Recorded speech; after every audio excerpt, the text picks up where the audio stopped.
I'm gonna find, and I'm gonna kill every last one of them.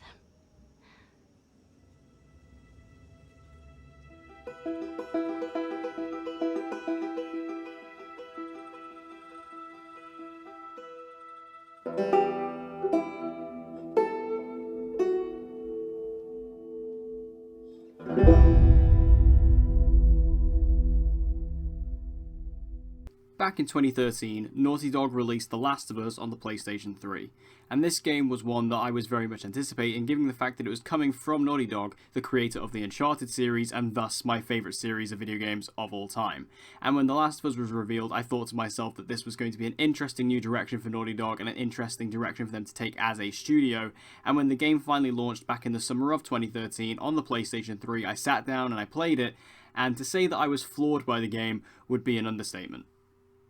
The Last of Us was a groundbreaking title for Naughty Dog, being able to display unparalleled storytelling and incredible gameplay and incredibly deep and complex characters that people around the world got incredibly invested in incredibly quickly. And given the fact that the game became so beloved so quickly by so many people, including myself, the idea of a sequel was something that we were all hoping for, but based on the ending of that first game, we weren't quite sure if a sequel would be on the horizon. But luckily at E3 2016, Naughty Dog came to our rescue by revealing The Last of Us Part 2.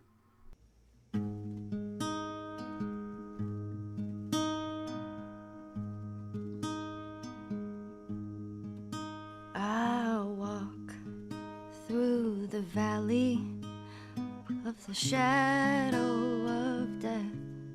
So at E3 2016, Naughty Dog revealed The Last of Us Part 2 with this incredible teaser trailer of Ellie singing Sean James's Through the Valley as a mysterious figure walked through the house only to find Ellie sat alone, and this figure would later be revealed to be Joel.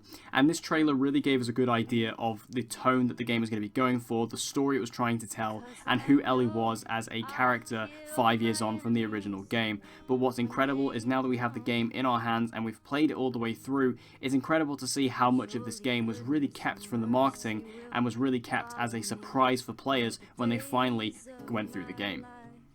Now, before we dive into this review, I would like to warn you guys for spoilers for The Last of Us Part 2. I will be delving into spoilers and very much getting deep into spoiler territory, as I do believe that The Last of Us Part 2 it's kind of an impossible game to talk about without addressing the spoilers and without addressing major story points within the game. So if you have not finished the game yet, make sure you go ahead and do that before proceeding with this review. This review will still be here waiting for you once you finish the game. But if you have finished the game or you just don't care about spoilers, then let's talk about The Last of Us Part 2. So first of all, I'd like to talk about the story in The Last of Us Part 2, and this was instantly the big hook for this game. The story of the original was so compelling, yet so simple, and the story for The Last of Us Part 2 follows a similar route while also taking a completely new and fresh direction that I don't think anybody expected.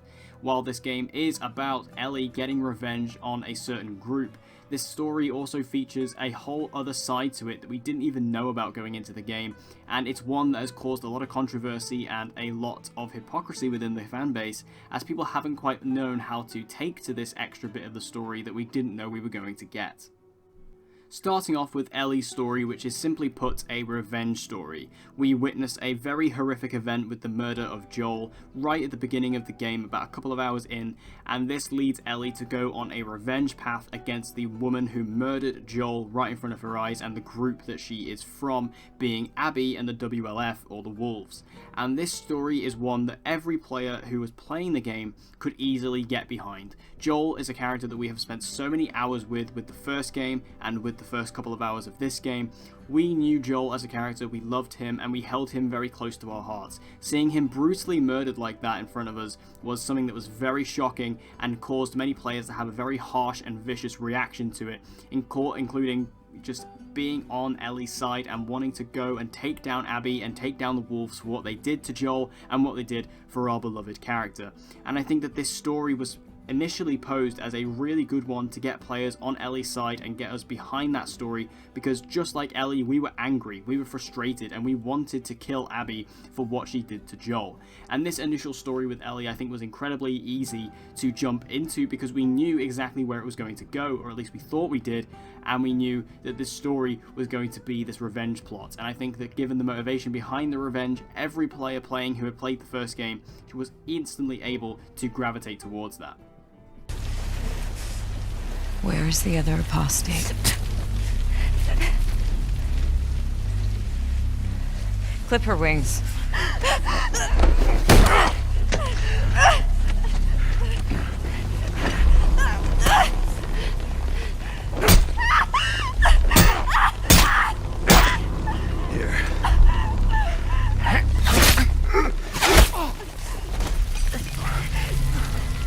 However, then the story switches. About halfway through the game, we get to experience a whole new era of the story as we begin to play as Abby, the murderer of Joel, and essentially the main villain of this game. And this is a choice that has not gone down well with the fanbase. Some really like this take and some really enjoy this story, others not so much, others practically hate the fact that the game does this. I think that this was an incredible form of storytelling that really nails home a lot of the themes that this game is going for, one of them being perspective. This game really tackles how perspective can affect situations and affect different people, and how, depending on what side of the story you are on, you can see it in a whole different light. When we begin to play as Abby, we see her very early on in her life with her father, quite young, and we see that she is trying to build up this community, which we later learn is the Fireflies, to try and help the world and save the world by finding this cure. And this is something that really ties into the first game. And I think that playing as Abby allows us to see the story and see the events unfold from a completely different perspective, and allow us to sympathize and understand Abby as a character and completely understand why she did what she did, as we later learn that the father of hers was actually the doctor that we brutally murdered at the end of the first game while playing as Joel. Joel had brutally murdered her father, and she was simply getting revenge for that, as he was a completely innocent man who was simply doing a job to help save the world, one that he was already conflicted in this game. We see that he didn't want to do this thing. He didn't want to hurt Ellie because he knew that she would likely die in this surgery. He was already conflicted enough, and what did he get from that? He got murdered by this random stranger, this maniac, and that is what sets the stage for Abby in The Last of Us Part 2. Now, this particular storytelling technique of playing on from Abby's perspective has been completely shrouded in controversy from the fan base, and this is something that I think is very interesting to look at. People who are so dedicated to the character of Joel and absolutely adore the character of Joel, the idea of playing as the woman who murdered him seems almost barbaric. You know, you don't want to cross that line. However, I think it's incredibly brave and incredibly ballsy on the part of Naughty Dog and Neil Druckmann to give us this story that not only shows us the side of revenge that we want to get with Ellie, but also show us the side of it, the side and perspective of Abby, and we see her storyline and how she develops as a character. And in the end, ultimately, I think that this story is incredible because it completely changes your perspective as a player. For me personally, by the time I'd reached the end of the game, I felt incredibly connected and incredibly personal connected to Abby as a character. I didn't want Abby to be hurt. I didn't want her to go through and get killed by Ellie because I felt so attached to Abby already as a character and to the wolves. And I felt that that storytelling technique is incredibly amazing, that it allowed me to feel that way and completely flip the switch. As I started off the game hating Abby as a character, I ended the game loving Abby as a character. And that particular storytelling technique, I think, is something that's never been done in games before. And the way it's handled is expertly written, it's expertly performed, and it's this way of storytelling in a video game that I've never quite seen or never quite understood before. And the way that it is able to change your opinion and change your perspective is absolutely amazing.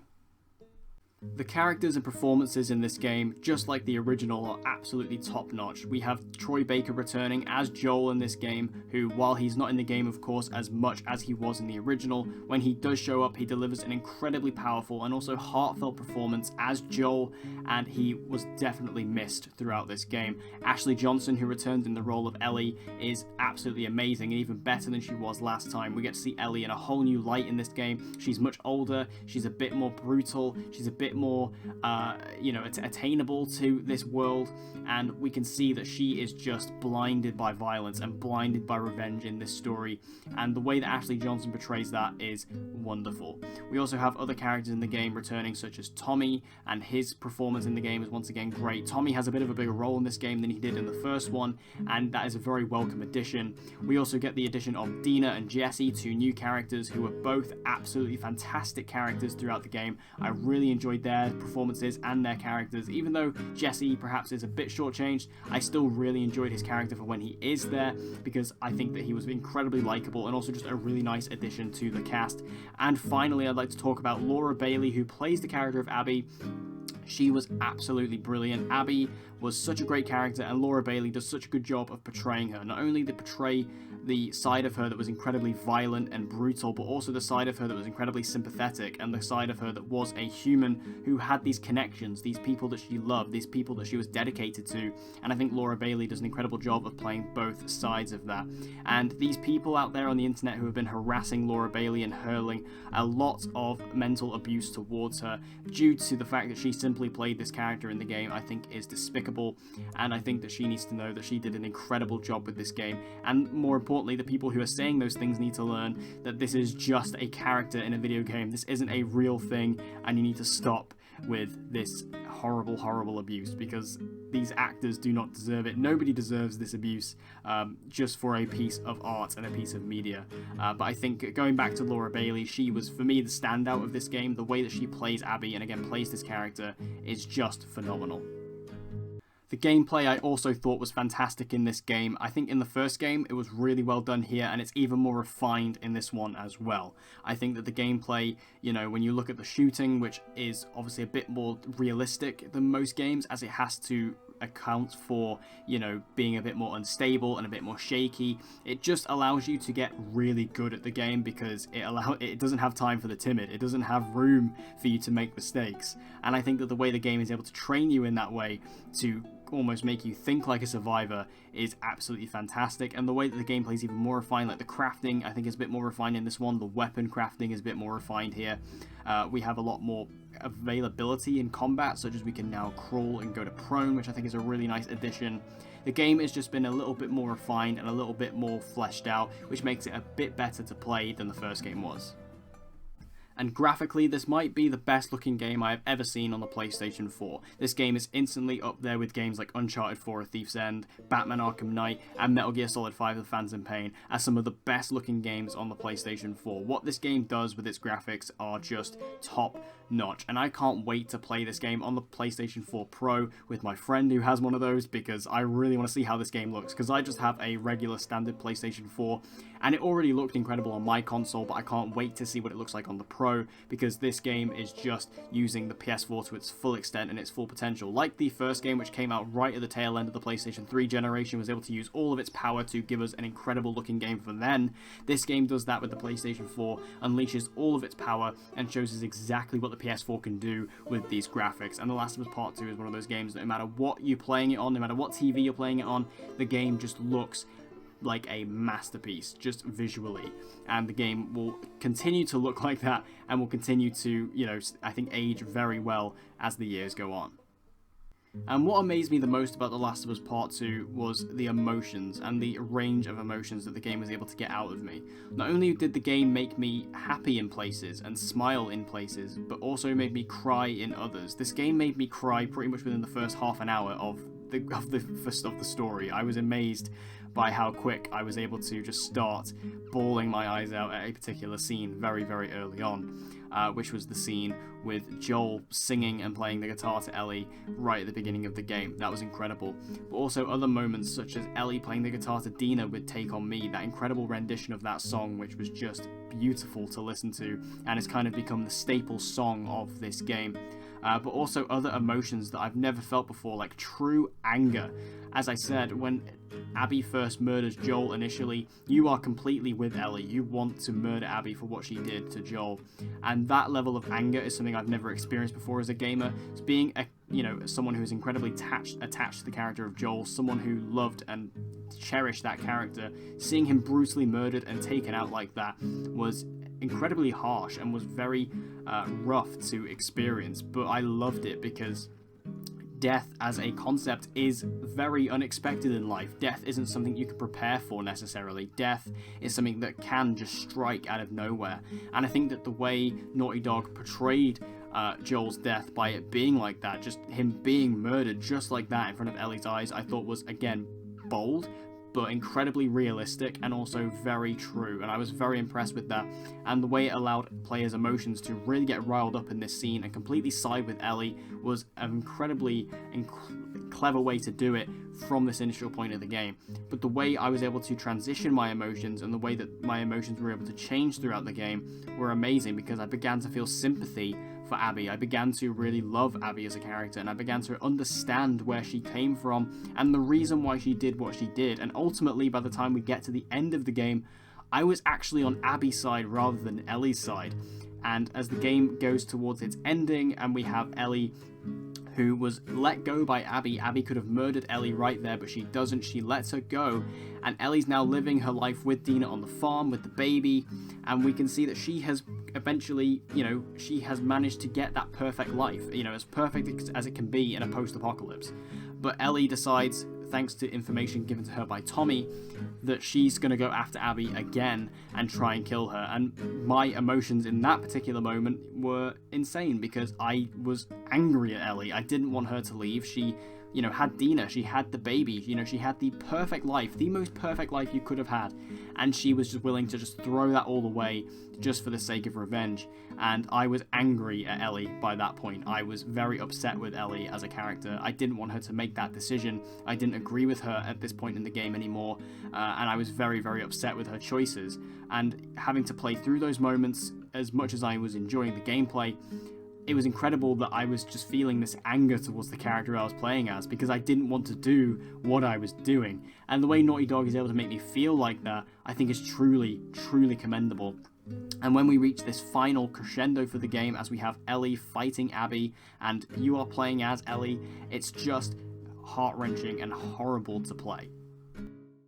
As I said before, Abby was a character I'd grown to really love and care for and understand. And as I'm playing as Ellie trying to murder this woman, I was very, very withdrawn from the whole situation, because I was playing as Ellie and I didn't want to hurt Abby. I didn't want to fight her. And even Abby at this point in the game doesn't want to fight Ellie anymore. She's moved on. She's passed from all that. She doesn't care anymore. And Ellie is still just rigorously trying to get this revenge for Joel. And the way that the game is forcing you to hurt Abby and continually attack her and stab her and punch her, it's just brutal. And again, I didn't want to hurt Abby. I was disagreeing with Ellie in this moment, and the way that the game made me feel like that, having to continually punish this character that I didn't feel deserved to be punished because I was only seeing it from Ellie's perspective, was just insane. But knowing Abby's perspective as well, it adds a whole new element to the game. And the way that the game is able to make you feel those emotions and make you feel this level of sympathy is unlike anything I've experienced before in a video game. And when this ultimately ends with Ellie letting Abby go, I think that that was a big sigh of relief for me, because I really wanted Abby to get out of this situation alive and get out of the game safely. And knowing that she eventually got that ending was something that was very, very welcoming to me. Now, the ending of this game I also think has received a lot of controversy from the fanbase as well, and I think that the ending of this game is perfect. I think that the ending of this video game is just beautiful. The way that we see that Ellie was finally, after all this time and all this anger, was able to forgive Abby for what she did to Joel, I think was, again, a bold decision, and one that really reflects the themes of this game, which is that even with revenge, after all that journey and all that time, revenge does not make you feel better.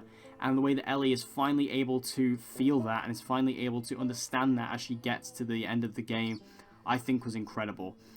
Especially because she finally understood that she could forgive Joel. She forgave Joel for what he did at the end of the first game, for lying to her, for basically taking away her purpose as a human being.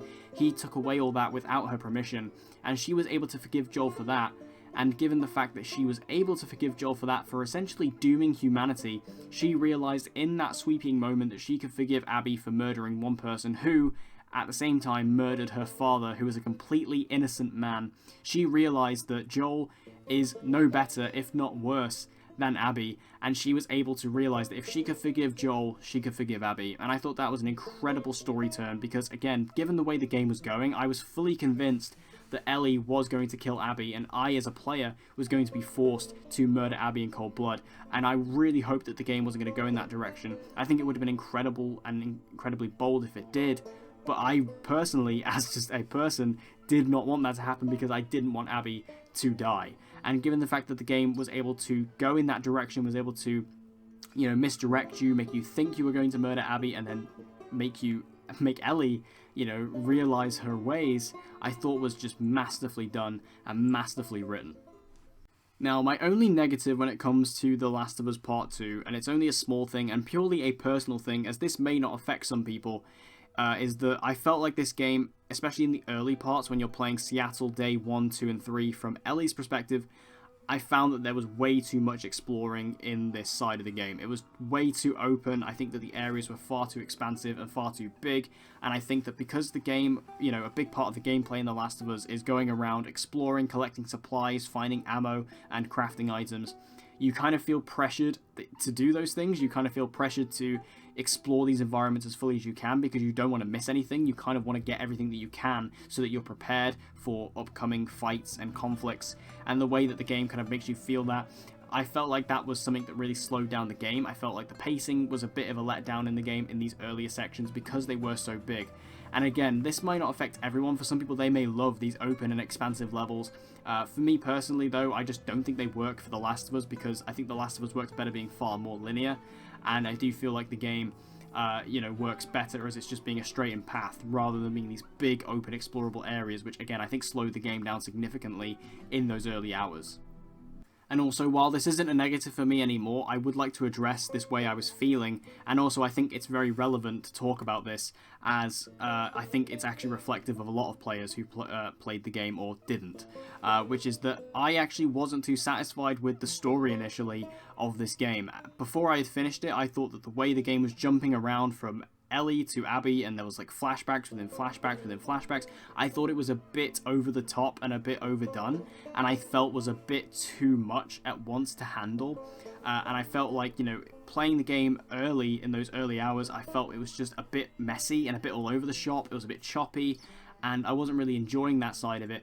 However, my opinion on that has completely changed and completely flipped on its head, because now that I've finished the game and I've experienced the whole story, and I've taken about a week to do this review to truly, settle on the game and just think about it, I think that the way the story is told is beautiful, and I think the way it's done is incredible. And I think that there are a lot of people in this, on the internet who are talking about this game who haven't finished it, or haven't played it all the way through, or haven't even played it at all, who are making these judgment calls on the game. And I think that people are far too quick to judge. I think that you can only judge it as a story once you've experienced it as a whole, and you can see fully what the vision was and fully what they were going for. And again, I also was in the wrong with this. I was quick to judge the game. I was quick to judge Naughty Dog. I was quick to judge Neil Druckmann and his writing, because I hadn't experienced the full game yet, and I was thinking to myself, oh, I'm not so sure about this. I think this is going to be a bit of a choppy game. But now that I've actually seen the full product and I can see the full story, I can understand where they were going with it, and I can understand the vision that Neil had. And now I look at it as a full product, and I think it's an incredibly well told story. It's beautifully done. And again, I was too quick to judge, and I think a lot of people were as well for this game, rather than allowing themselves to experience and marinate on the game to really appreciate what it was going for.